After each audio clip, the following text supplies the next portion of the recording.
Divine Thoughts, a journey to the innermost recesses of our soul. Isho മിശിഹായ്ക്ക് സ്തുതിയായിരിക്കട്ടെ. ഈ ഞായറാഴ്ചത്തെ വിശുദ്ധഗ്രന്ഥ വായനകളിൽ പഴയ നിയമത്തിൽ നിന്നുള്ള ഒരു വായന ഏഷ്യാ നിവിയുടെ പുസ്തകം 14 അധ്യായത്തിലെ ആദ്യത്തെ 15 വാക്യങ്ങളാണ്. ഇവിടെ ദൈവം അരുൾ ചെയ്യുന്നു, ഞാൻ യാക്കോബിനോട് ഇനിയും കരുണ കാണിക്കും, അവനെ ഞാൻ വീണ്ടും തിരഞ്ഞെടുത്ത് സ്വദേശത്ത് സ്ഥാപിക്കും. വിജാതിയർ അവനോട് ചേരും, അവർ ഒരു സമൂഹമായി തീരും. അവർക്കിടയിൽ നിന്ന് ദുഷ്ടശക്തികളെ ഞാൻ നിർമ്മാർജ്ജനം ചെയ്യും.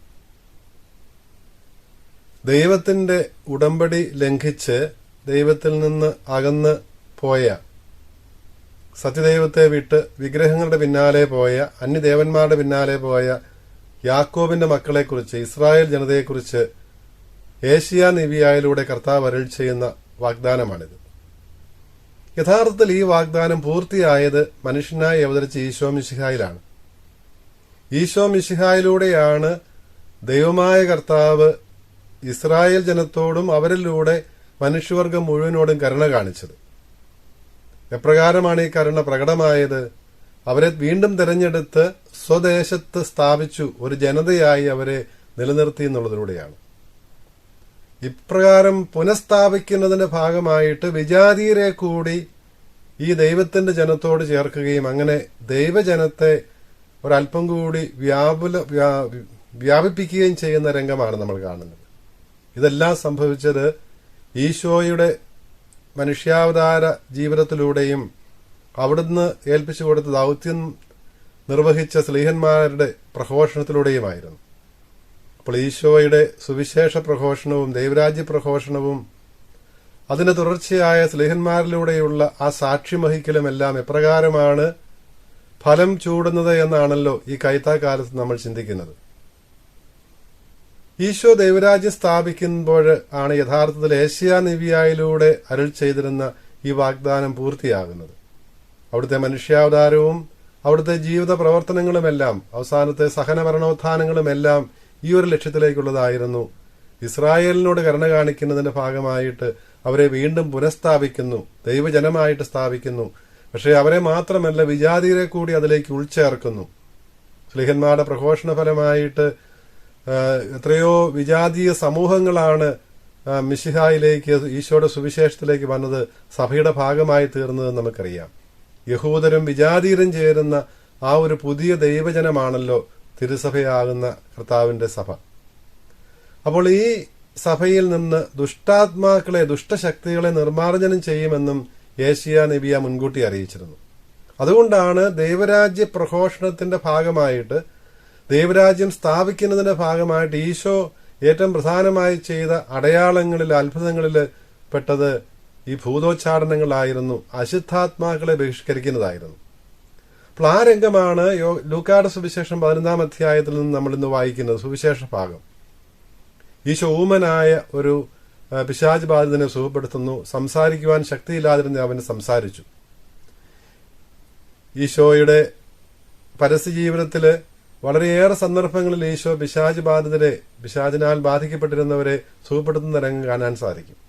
അതിന്റെ ആത്യന്തികമായ അർത്ഥം, ദൈവരാജ്യം സ്ഥാപിക്കണമെങ്കിൽ അതുവരെ മനുഷ്യഹൃദയങ്ങളില്, മനുഷ്യ സമൂഹത്തില് ആധിപത്യം പുലർത്തിയിരുന്ന സാത്താനെയും തിന്മയെയും അവന്റെ ശക്തികളെയും താഴെ ഇറക്കേണ്ടതുണ്ടായിരുന്നു.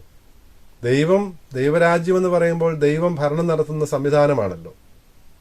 മനുഷ്യഹൃദയത്തിലാണത് ആരംഭിക്കേണ്ടത്, മനുഷ്യ സമൂഹത്തിലേക്കാണ് അത് വ്യാപിക്കേണ്ടത്. അപ്പോൾ മനുഷ്യഹൃദയങ്ങളിലും മനുഷ്യ സമൂഹത്തിലും അതുവരെ ആധിപത്യം പുലർത്തിയിരുന്ന ആ അനുസരണക്കേടിന്റെ, തിന്മയുടെ ശക്തിയെ അവിടെ നിന്ന് താഴെ ഇറക്കിയാൽ മാത്രമേ ദൈവത്തെ രാജാവായി അവിടെ അവരോധിക്കാൻ സാധിക്കുമായിരുന്നുള്ളൂ. The Satan had to be dethroned so that God may be enthroned. അപ്പോൾ ദൈവത്തിന് ആ ദൈവ രാജ്യം സ്ഥാപിക്കാൻ സാധിക്കണമെങ്കിൽ അത് മനുഷ്യഹൃദയത്തിലായാലും സമൂഹത്തിലായാലും ആദ്യം തിന്മയുടെ ശക്തിയെ തൂത്തെറിയേണ്ടതുണ്ടായിരുന്നു. അനുസരണക്കേടിന്റെ ആ സാത്താനെ മാറ്റേണ്ടതുണ്ടായിരുന്നു. അതുകൊണ്ടാണ് ഈശോയുടെ പ്രവർത്തനങ്ങളിലെല്ലാം ഈ ഭൂതോച്ചാടനങ്ങള്, ബാധയൊഴിപ്പിക്കലുകൾ പ്രധാന ഭാഗമായിട്ട് തന്നെ തുടരുന്നത്. ഈ അത്ഭുതത്തോട് 3 തരത്തിലുള്ള പ്രതികരണമാണ് ജനത്തിന്റെ ഭാഗത്തു നിന്നുണ്ടായത്. കുറെ പേര് വളരെ അത്ഭുതത്തോടെ പറഞ്ഞു, ഇത് മഹാകാര്യമായിരിക്കുന്നല്ലോ എന്ന് പറഞ്ഞു. വേറൊരു കൂട്ടർ യഹൂദരുടെ നേതാക്കന്മാർ പറഞ്ഞു, ഇവൻ പിശാചുക്കളെ പുറത്താക്കുന്നത് പിശാചുക്കളുടെ തലവനായ ബേൽസബൂബിനെ കൊണ്ടാണെന്ന് പറഞ്ഞു. ബേൽസബൂബ് വിജാതീയരുടെ ഒരു ദേവനായിരുന്നു. അവര് തിന്മയുടെ ശക്തിയായിട്ട് കണ്ടിരുന്ന, ആരാധിച്ചിരുന്ന ഒരു ദൈവമായിരുന്നു. അപ്പോൾ ഈ പിശാചിന്റെ തലവനായ ബേൽസബൂബിനെ കൊണ്ടാണ് ഈശോ പിശാചുക്കളെ പുറത്താക്കുന്നതെന്നൊരു ആരോപണം. വേറൊരു കൂട്ടര് സ്വർഗത്തിൽ നിന്നൊരു അടയാളം, ഈശോ ചെയ്ത അത്ഭുതങ്ങളാകുന്ന അടയാളങ്ങളൊന്നും പോരാ, മറിച്ച് വേറൊരു അത്ഭുതം കൂടി വേണം, അടയാളം വേണമെന്നും പറഞ്ഞ് അങ്ങനെ ആവശ്യപ്പെടുന്നു. ഇങ്ങനെ 3 തരത്തിലുള്ള പ്രതികരണങ്ങളാണ് ഈ ഒരു അത്ഭുതത്തോട്, ഈശോയുടെ ഈ പ്രവർത്തനത്തോട് സമൂഹത്തിൽ നിന്നുണ്ടായത്. ഈശോയുടെ മറുപടി പറയുകയാണ്, ഇവരുടെ അന്തർഗതം മനസ്സിലാക്കി ഈശോ പറയുകയാണ്, അന്തഃഛിദ്രമുള്ള ഏത് രാജ്യവും നശിക്കും. യഹൂദരുടെ നേതാക്കന്മാരുടെ ആരോപണത്തെയാണ് ഈശോ ഖണ്ഡിക്കാൻ നോക്കുന്നത്. അവരെന്താണ് പറഞ്ഞത്? പിശാചുക്കളുടെ തലവനെ കൊണ്ട് ഈശോ പിശാചുക്കളെ പുറത്താക്കുന്നു. ഈശോ ചോദിക്കുകയാണ്, ഏതെങ്കിലും ഒരു രാജ്യം ആ രാജ്യത്തിനെതിരെ തന്നെ ഭിന്നിച്ചാൽ പിന്നെ ആ രാജ്യം നിലനിൽപ്പുണ്ടോ? ഏതെങ്കിലും ഒരു ഭവനം, അന്തഃഛിദ്രമുള്ള ഏതൊരു ഭവനവും നശിക്കും, ഏത് രാജ്യവും നശിക്കും. അതെല്ലാവർക്കും വ്യക്തമായിട്ടുള്ള യാഥാർത്ഥ്യമാണ്. അപ്പോൾ അതുകൊണ്ട് നിങ്ങൾ ഈ പറയുന്നതിനകത്ത് എന്ത് ന്യായമിരിക്കുന്നു? പിശാചുക്കളുടെ തലവനെ കൊണ്ട് ഞാൻ പിശാചുകളെ പുറത്താക്കുന്നെന്ന് പറഞ്ഞാൽ പിശാച് തന്നെ പിശാചിനെതിരെ തിരിയുമോ? ഒരിക്കലുമില്ലല്ലോ. അവരുടെ വാദം പൊളിച്ചു കൊടുക്കുകയാണ് ഈശോ ചെയ്യുന്നത്. തുടർന്ന് അവിടുന്ന് പറയുന്നുണ്ട്, ഇതേ സംഭവം തന്നെ മർക്കോസിന്റെ സുവിശേഷം 3-ാം അധ്യായത്തിൽ വിവരിക്കുമ്പോൾ ഇവർ ഈ നടത്തുന്ന ആരോപണത്തെ ഈശോ വിശദീകരിക്കുന്നത് ദൈവദൂഷണമായിട്ടാണ്. ദൈവദൂഷണം അത് ക്ഷമിക്കപ്പെടാൻ സാധ്യതയില്ലാത്ത ദൈവദൂഷണമായിട്ടാണ്. കാരണം അവിടുന്ന് ഇവിടെ അത് വ്യക്തമാക്കുന്നുണ്ട് ലൂക്കായുടെ സുവിശേഷത്തില്, ഞാൻ പിശാചുകളെ പുറത്താക്കുന്നത് ദൈവത്തിന്റെ വിരൽ കൊണ്ടാണ്, by the finger of God എന്നാണ് ഈശോ പറഞ്ഞിരിക്കുന്നത്. അത് ചില പരിഭാഷകളിൽ ദൈവത്തിന്റെ ശക്തി കൊണ്ടാണെന്നൊക്കെ പരിഭാഷപ്പെടുത്തിയിട്ടുണ്ടെങ്കിലും ദൈവത്തിന്റെ വിരൽ കൊണ്ടാണ് എന്നാണ് ഒറിജിനൽ ഭാഷയിൽ നമ്മൾ കാണുന്നത്. ഇതേക്കുറിച്ച് അലക്സാൻഡ്രിയയിലെ ക്ലെമന്റ് എന്നുള്ള സഭാപിതാവും അലക്സാൻഡ്രിയയിലെ സിറിൽ തുടങ്ങിയ സഭാപിതാക്കന്മാരെല്ലാം ഇതേക്കുറിച്ച് വ്യാഖ്യാനിക്കുന്നത്, പരിശുദ്ധ ത്രിത്വത്തെ അലക്സാൻഡ്രിയയിലെ സിറിൽ ഉപമിക്കുന്നത് ദൈവത്തിന്റെ കരത്തോടാണ്.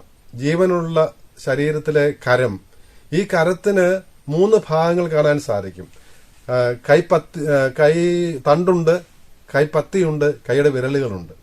ഈ കൈത്തണ്ടിനോട് പിതാവിനെയും കൈപ്പത്തിയോട് പുത്രനെയും പുത്രനിലൂടെ പ്രവർത്തിക്കുന്ന റൂഹായെ കൈവിരലുകളോടുമാണ് അലക്സാൻഡ്രിയയിലെ സിറിൽ പിതാവ് ഉപമിക്കുന്നത്. ഈ കൈത്തണ്ടും കൈപ്പത്തിയും കൈവിരലുകളും ചേരുന്നതാണ് ഹസ്തം, കൈ എന്നുള്ള യാഥാർത്ഥ്യം നമുക്കറിയാം. അപ്പോൾ ഇത് ഒരു ഉപമ മാത്രമാണ്. അപ്പോൾ എന്റെ വിരൽ കൊണ്ട്, ദൈവത്തിന്റെ വിരൽ കൊണ്ടാണ് ഞാൻ ഈ പിശാചുകളെ പുറത്താക്കുന്നതെന്ന് ഈശോ പറയുമ്പോൾ അവിടുന്ന് അർത്ഥമാക്കുന്നത് പിതാവിൽ നിന്ന് പുറപ്പെടുന്ന, ഈശോയിലൂടെ നമ്മിലെത്തുന്ന, ഈശോയുടെ അരൂപിയായി പ്രവർത്തിച്ചിരുന്ന അതേ റൂഹായാൽ തന്നെയാണ് അവിടുന്ന് അത്ഭുതങ്ങൾ ചെയ്തത്, പിശാചുകളെ പുറത്താക്കിയതെന്നാണ്. വീണ്ടും ഈ പിശാചുകളെ പുറത്ത് പോകുന്നതിന്റെ തന്നെ അത് തിന്മയെ ഒഴിവാക്കലാണല്ലോ. ഇതിന്റെ പഴയ നിയമത്തിൽ നിന്നുള്ള ആദ്യത്തെ വായന ലേവ്യരുടെ പുസ്തകം 16-ാം അധ്യായം 20 വാക്യങ്ങൾ നമ്മൾ കാണുന്നുണ്ട്. പഴയ നിയമത്തിലുള്ള 2 കുഞ്ഞാടുകളെ പഴയ നിയമത്തിൽ നമ്മൾ കാണുന്നുണ്ട്. പാപപരിഹാര ബലിയായി അർപ്പിച്ചിരുന്ന കുഞ്ഞാടുണ്ട്. ഈ പാപപരിഹാര ദിനത്തിൽ തന്നെ ഈ ബലിയായി അർപ്പിച്ചിരുന്ന കുഞ്ഞാടിനെ കൂടാതെ തന്നെ വേറൊരു കോലാടിന്റെ മേലെ പ്രധാന പുരോഹിതൻ ജനത്തിന്റെ പാപങ്ങളെല്ലാം ഈ കോലാടിന്റെ തലയിൽ കൈവച്ചിട്ട് ജനത്തിന്റെ പാപങ്ങളെല്ലാം ഏറ്റുപറയുകയും അങ്ങനെ ഈ ജനത്തിന്റെ പാപങ്ങൾ ഈ കുഞ്ഞാട് വഹിക്കുന്നു എന്നുള്ള ധാരണയിൽ ഈ കുഞ്ഞാടിനെ വിജനപ്രദേശത്തേക്ക്, മരുഭൂമിയിലേക്ക് അയക്കുകയും ചെയ്യുന്ന ഒരു രംഗമാണ് ലേവ്യരുടെ പുസ്തകം 16-ാം അധ്യായത്തിൽ നമ്മൾ കാണുന്നത്.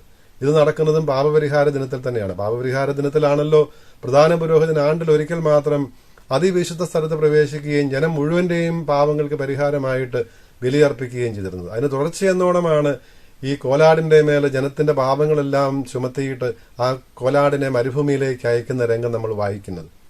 ഇതിന്റെ പശ്ചാത്തലത്തിലാണ് യോഹന്നാന്റെ സുവിശേഷം 1-ാം അധ്യായം 29-ാം വാക്യത്തിൽ ഈശോയെക്കുറിച്ച് പറഞ്ഞത്, ഇതാ ലോകത്തിന്റെ പാപം നീക്കുന്ന ദൈവത്തിന്റെ കുഞ്ഞാടയെന്ന്, ലോകത്തിന്റെ പാപം വഹിക്കുന്ന ദൈവത്തിന്റെ കുഞ്ഞാടയെന്ന്.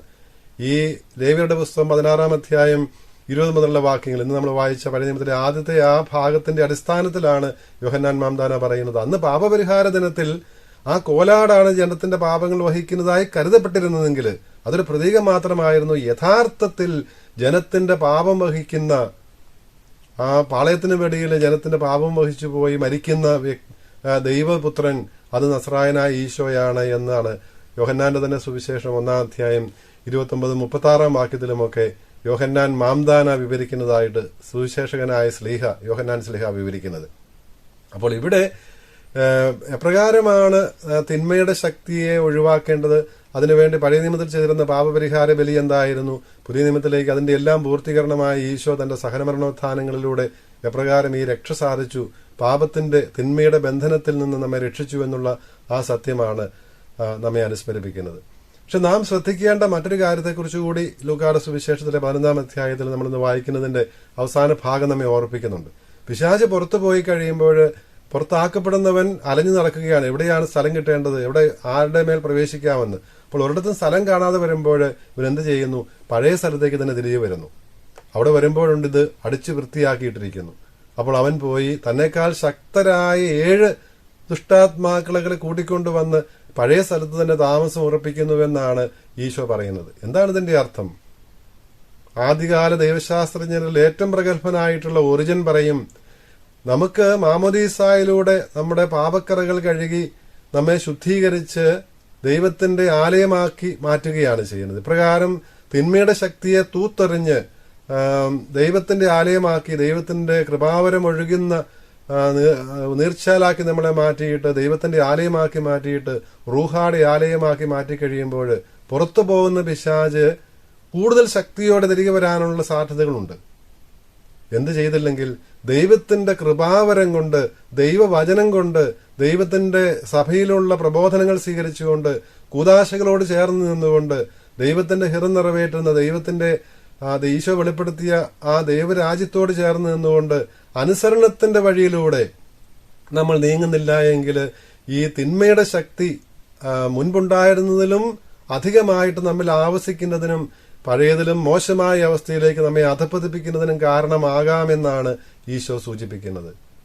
അനുസരണമില്ലാതെ ദൈവത്തെ പ്രീതിപ്പെടുത്തുക സാധ്യമല്ല എന്ന് നമുക്കറിയാം. ഈശോ ഇതെന്റെ ശരീരമാണ്, രക്തമാണ് എന്ന് പറയുമ്പോൾ എന്താണ് അവിടെ നിന്ന് അർത്ഥമാക്കുന്നത്? ആ ശരീരവും രക്തവും വേർപെടുത്തുമ്പോൾ അവിടുത്തെ മരണമാണ്. പിറ്റേ ദിവസം കാൽവരിയിൽ നടക്കാനെന്ന കുരിശുമരണത്തെയാണ് അവിടെ നിന്ന് സൂചിപ്പിച്ചത്. ആ മരണത്തോളം അവിടുന്ന് അനുസരണമുള്ളവനായി തീർന്നു. അപ്പോൾ ഈ ശരീരവും രക്തവും അവിടുന്ന് നമുക്ക് നൽകുമ്പോൾ, പരിശുദ്ധ കുർബാനയിൽ നൽകുമ്പോൾ, ഈ ശരീരവും രക്തവും നമ്മൾ സ്വീകരിക്കുമ്പോൾ അവിടുന്ന് പാലിച്ച ആ അനുസരണം പാലിക്കുവാനുള്ള കടമയാണ് നമുക്കുള്ളത്.